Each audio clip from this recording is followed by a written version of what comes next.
Clinton Conway addresses concerns over Cybercrime Act and Police Command structure. On the latest episode of Speaking Out, Clinton Conway raised significant concerns regarding the Guyana Police Force's command structure and the recently enacted Cybercrime Act. Conway highlighted the perceived disparity in command positions within the Guyana Police Force, noting that many senior positions are occupied by individuals of Indian descent, while others, including notable figures like Superintendent Barker and Senior Superintendent Azza, are left in less prominent roles. He expressed concern about the implications of this distribution for effective policing and the representation of diverse communities. The discussion then shifted to the Cybercrime Act, which Conway critiqued as an attempt to undermine the constitutional protection of freedom of expression. He referenced Article 146 of the Guyanese Constitution, which guarantees freedom of expression, including the right to hold opinions, receive and communicate information, and maintain the confidentiality of correspondence.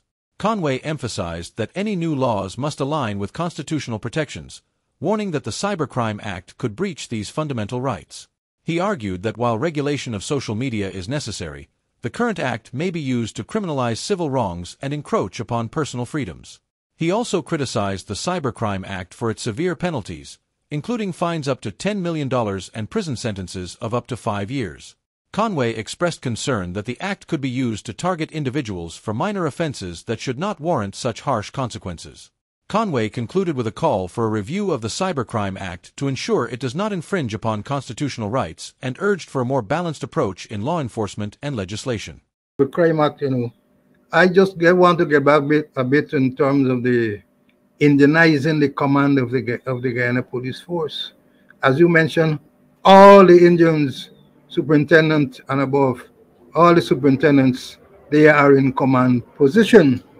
And there are several blacks, like Barker, Superintendent Barker, Superintendent Robert, Superintendent Stanton, Senior Superintendent Azor.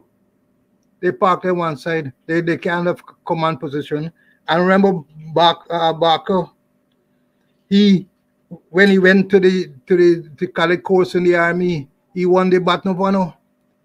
Anyway, let me look at the Cybercrime Act, and we must put this thing in proper perspective. And it's an attempt to get away with the protection of freedom of expression. Freedom of expression is embedded in Article 146 of the Constitution of Guyana. And I have the Constitution here. I'm going to read it. 146.1. It says, except with his or her own consent, no person shall be hindered in the employment of his or her freedom of expression. That is to say, freedom to hold opinions without interference, freedom to receive ideas and information without interference, freedom to communicate ideas and information without interference, and freedom from interference with his or her correspondence.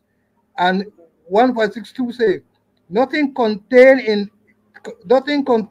in or done under the authority of any law shall be held to be inconsistent or in contravention of this article to the extent that the law in question makes provision that it is reasonably required in the interest of defense, public safety, public order, public morality, or public health, that is reasonably required for the purpose of protecting the reputation, rights, and freedom of other persons or the private lives of persons concerned in the legal proceedings, preventing the disclosure of information received in confidence, maintaining the authority and independence of courts, regulating the technical administration of the technical operation of telepathy, telegraph, post, wireless broadcasting, or television, or ensuring fairness and balance in the dissemination of information of the public. And they went on to say other things. And Section 3 saying, freedom of expression in this article does not relate to hate speech or other expression in whatever form capable of exciting hostility or ill will against any person or persons. Now the Constitution is clear and it talks about protection of freedom of expression.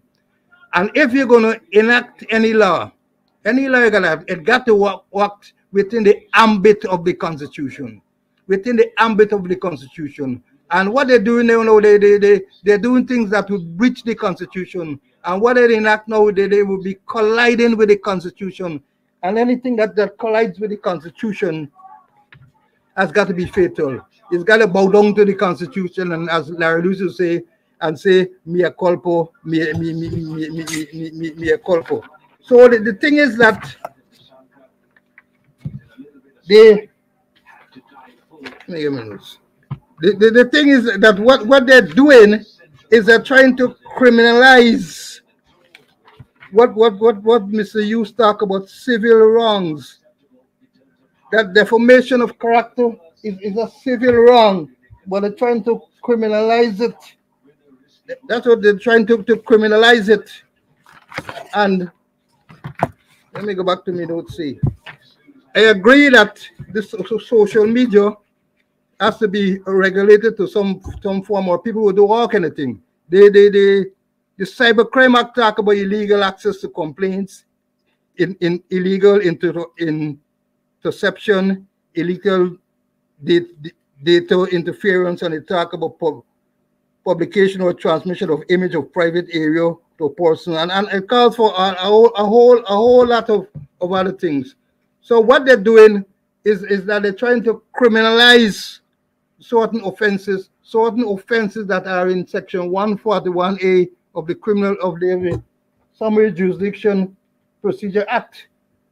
And I'm going to read some for you. You're saying, makes or use any abusive, insulting, obscene, or profane language, or says or sings any insulting or offensive song or ballad to the annoyance of person in any place, sends or delivers to any person any obscene writing, print, engraving, picture, or other representation, or calls any person by name other than his own with intent to insult or annoy. So instead of them want to charge you under the Summary Jurisdiction Offences Act, they're using the Cybercrime Act, and that is a draconian act.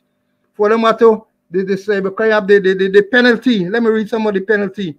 One for fine $5 million and sentence to 3 years. Fine $10 million, sentence to 5 years. Fine $3 million, sentence to 3 years. Fine $8 million and sentence to 5 years. Fine $3 million